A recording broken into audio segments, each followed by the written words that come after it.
Bismillahirrahmanirrahim. Assalamualaikum. Jangan lupa like, comment, and subscribe. Bye. Saya akan memberitahumu jika engkau memberitahu siapa dirimu. Maka Rasulullah menjawab kembali, saya akan memberitahu dirimu siapa saya dan dari mana saya. Kalau engkau menjawab pertanyaan saya dulu, maka orang ini menjawab, ya, tadi saya ada melihat pasukan yang bergerak di kawasan ini. Sudah dijawab jawaban yang diinginkan oleh Rasulullah SAW. Sekarang orang ini menuntut jawabannya. Sekarang beritahu saya, dari mana kamu? Siapa kamu? Maka Rasulullah menjawab, nahnu min ma. Kemudian Rasulullah pergi. Kami dari air. Ya. Orang yang mendengar ini, nahnu min ma, kami dari ma. Dia pikir, oh, mari bapak tadi dari kabilah ma, dari desa Pagar Air misalnya. Ma itu air artinya. Oh, dari Pagar Air. Begitulah kira-kira yang dipahami oleh orang itu. Tapi yang dimaksudkan oleh Rasulullah SAW, semua manusia ini diciptakan dari apa? Min ma'in mahin, dari air. Maka kita ini dari air. Gak salah Rasulullah menjawab. Apakah Rasulullah berbohong?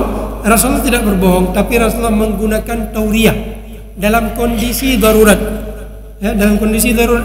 Karena Rasulullah nggak boleh mengatakan, oh saya Muhammad, saya Nabi yang sekarang sedang bermusuhan dengan tentara itu. Itu berarti sama dengan membocorkan rahasia peperangan. Maka Rasulullah menjawab, nahnu min ma. Kemudian Rasulullah berangkat. Orang yang mendengar tadi mengira beliau dari tempat yang disebut dengan ma. Padahal yang dimaksud oleh Rasulullah adalah sesuatu yang lain. Itu adalah salah satu kejadian ya, yang mengajarkan kepada kita dalam perjalanan Rasulullah SAW untuk menggunakan tauriyah ini dalam kondisi darurat. Kemudian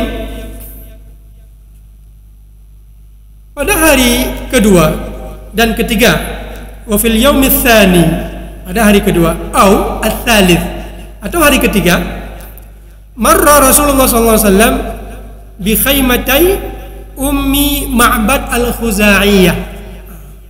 Pada sekitar hari ketiga dan kedua, Rasulullah dalam perjalanan beliau melewati kemah seorang perempuan yang bernama Ummu Ma'bad al-Khuza'iyah, berasal dari kabilah Khuza'iyah.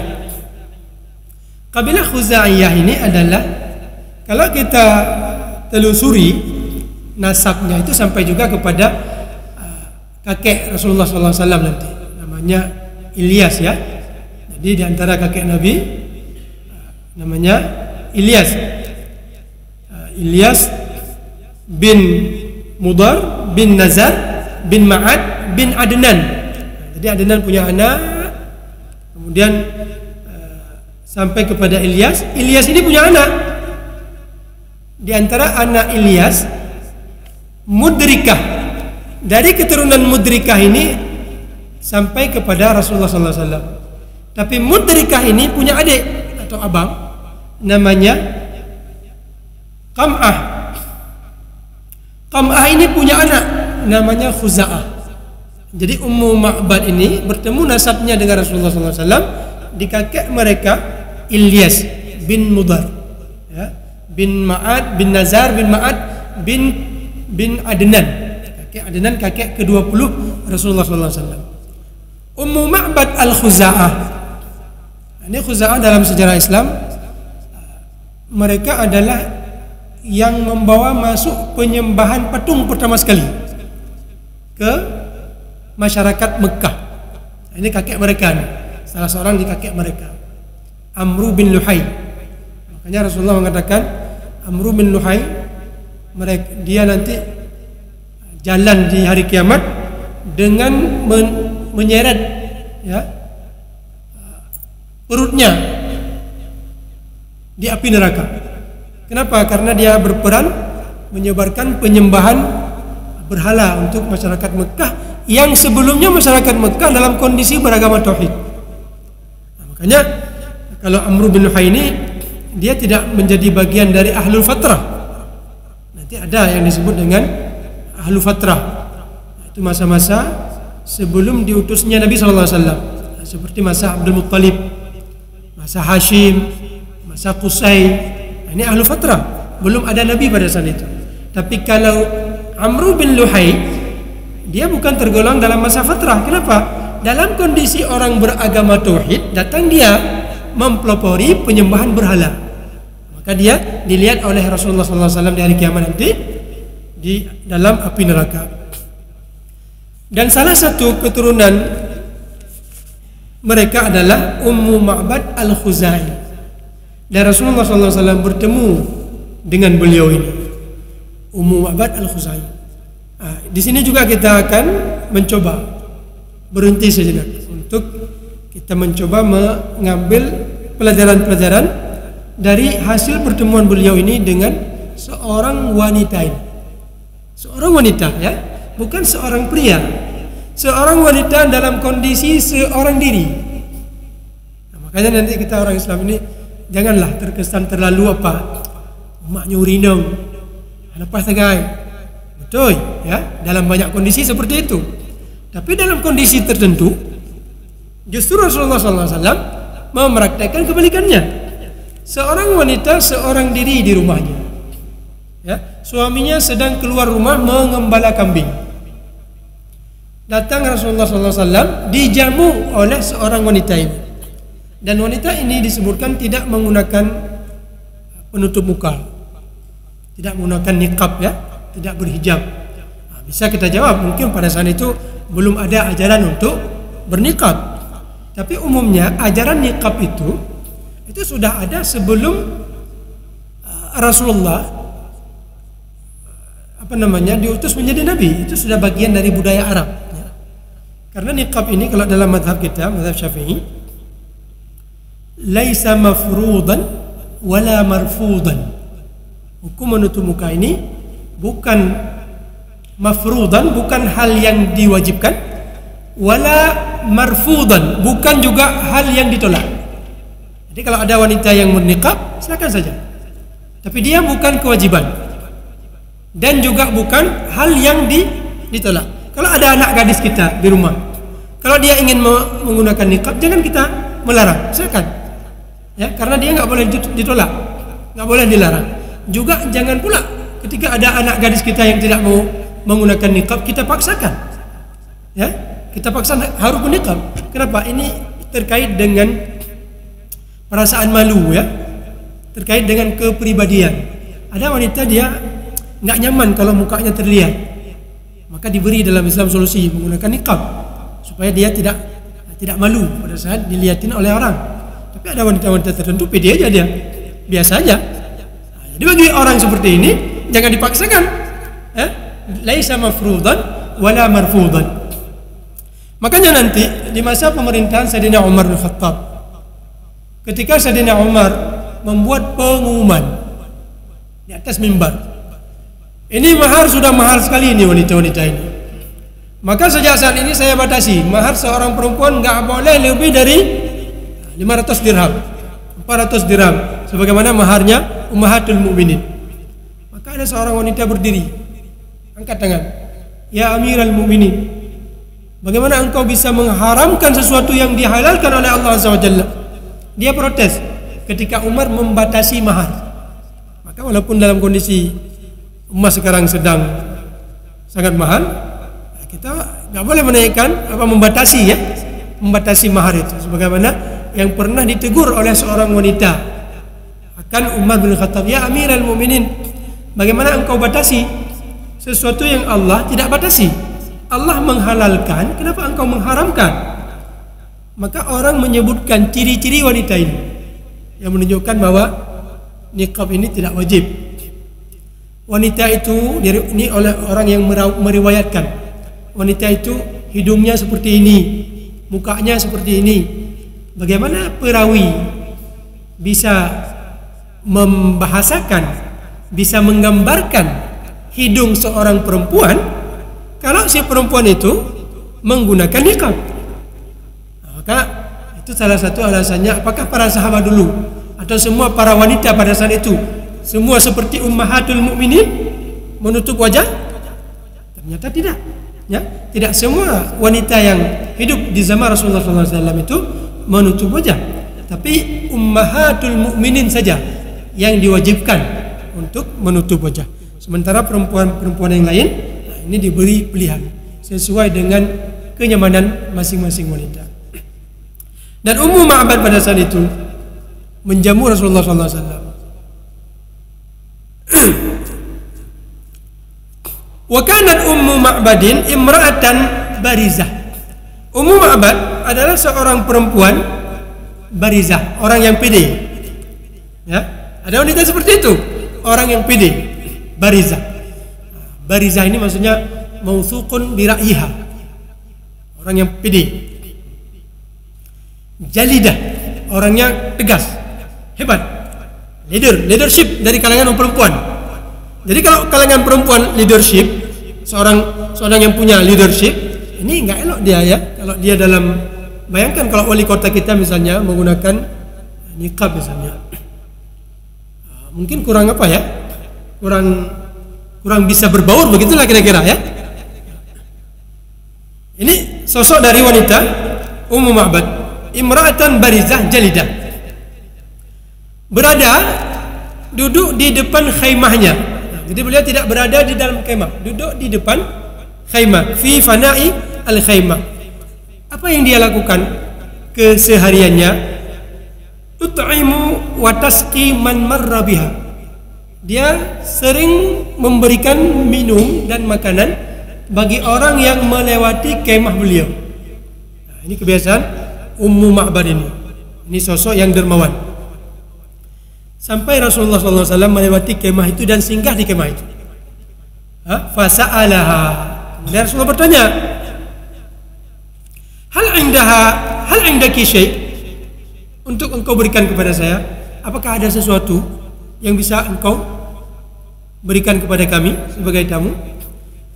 Faqalat wallahi ma kana indana syai'un ma a'udzukum ila al-qira.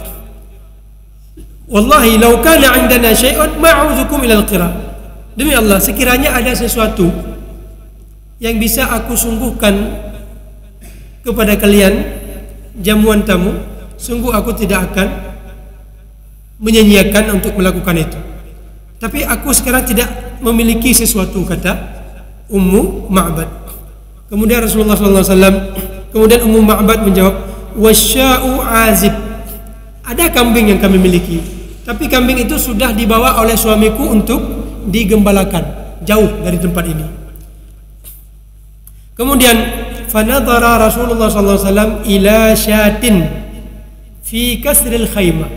Kemudian Rasulullah SAW menoleh di bagian kemah itu ada seekor kambing. Kemudian Rasulullah bertanya, ma hadhihi syah ya Umma Ma'bad. Ini kambing ini kenapa enggak pergi mengembala? Kambing ini kenapa dia? Qalat syatun khallafaha al-jahd.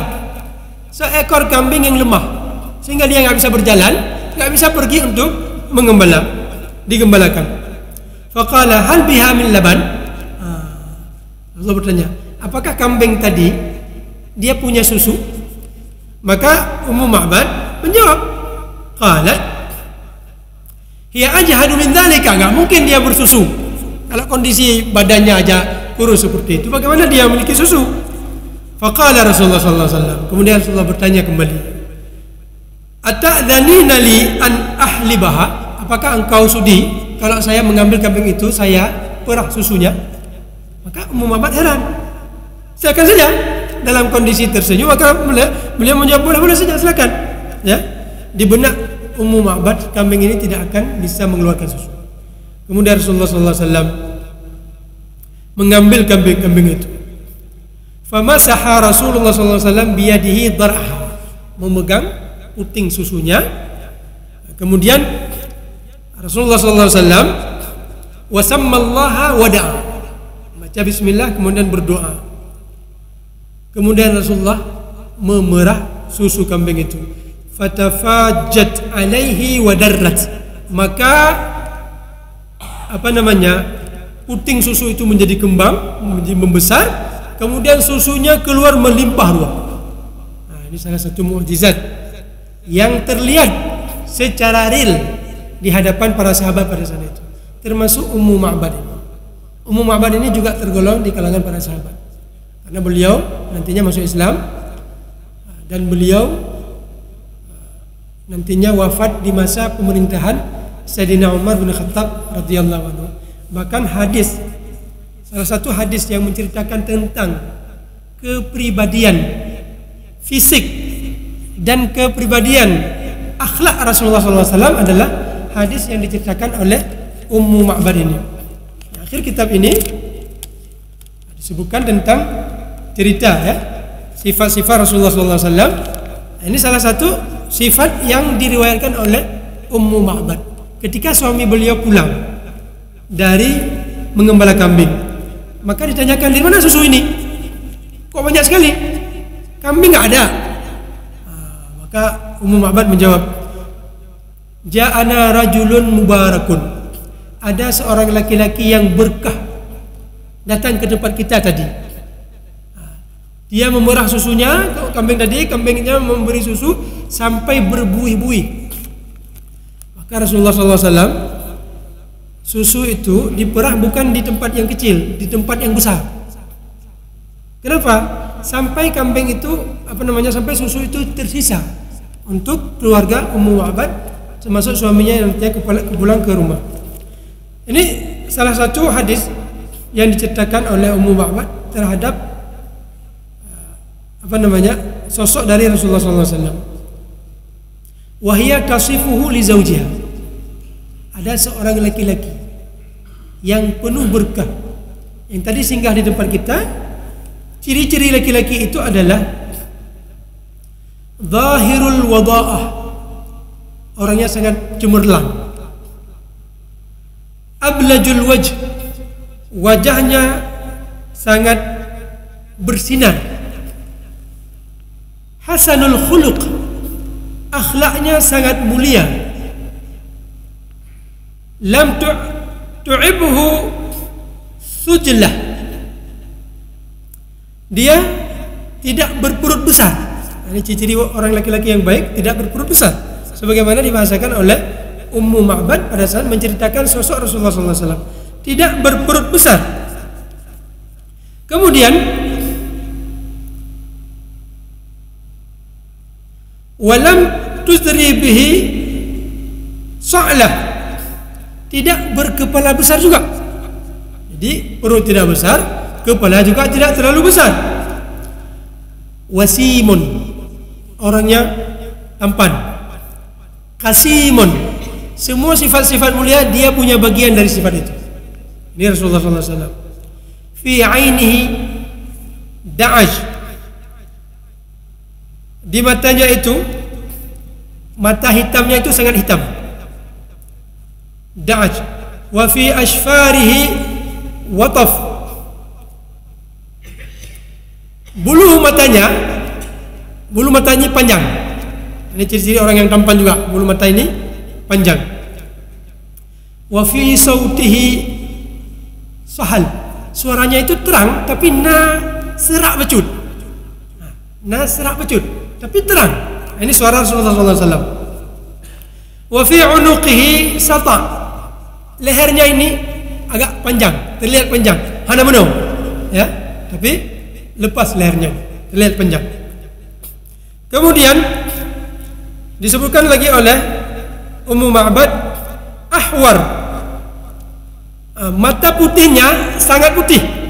Jadi kalau mata hitam sangat hitam, mata putihnya sangat putih. Akhal, seperti menggunakan celak, padahal tidak bercelak, tapi seperti menggunakan celak. Bagian bawah dari mata itu ada akhal, seperti bercelak. Kemudian azaj, bulu matanya ini, bulu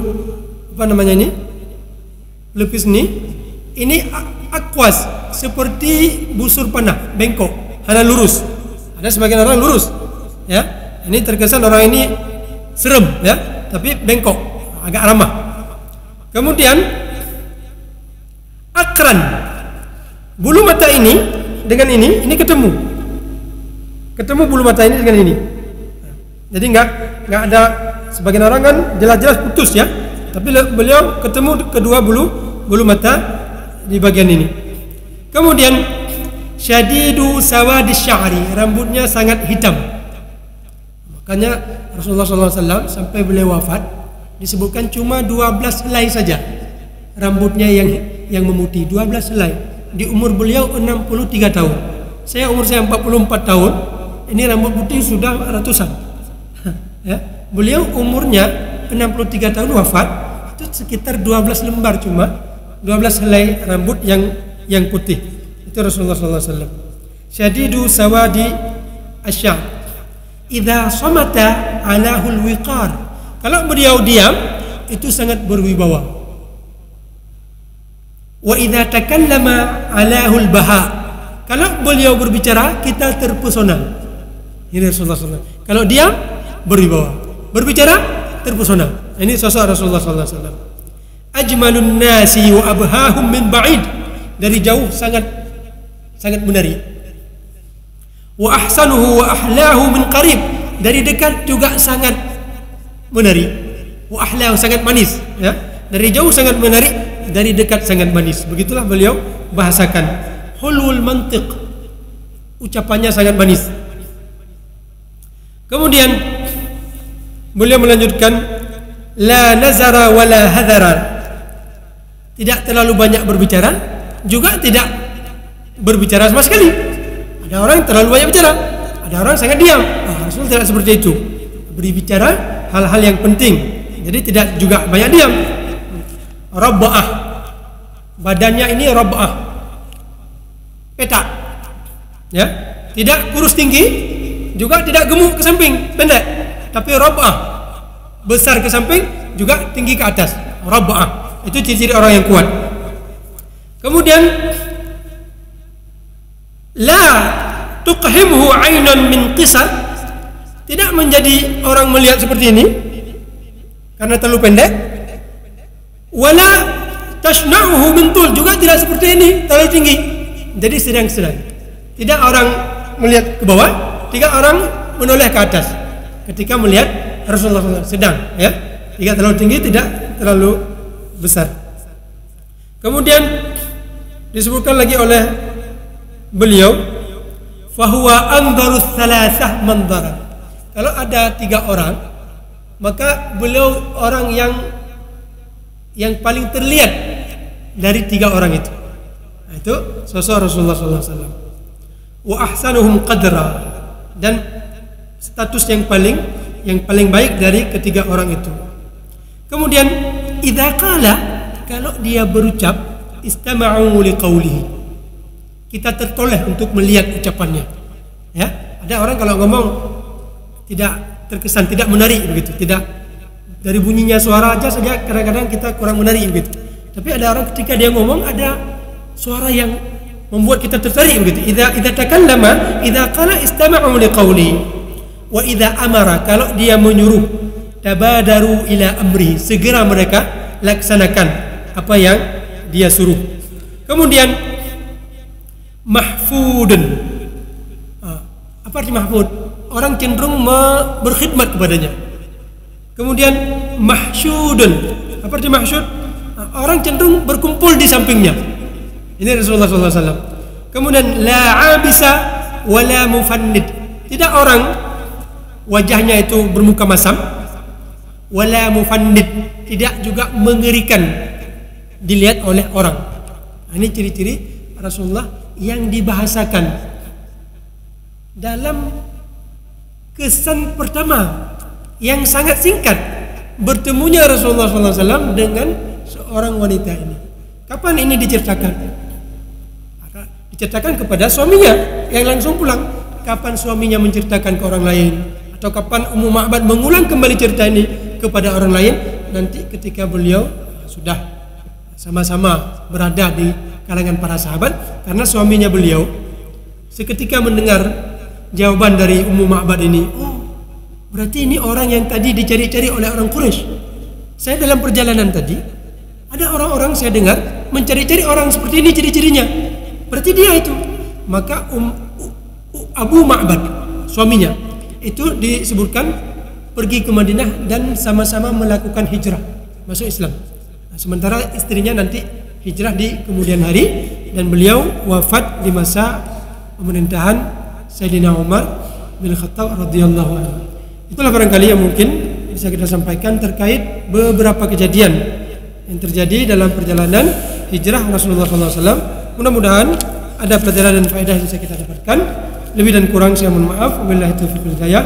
Assalamualaikum warahmatullahi wabarakatuh.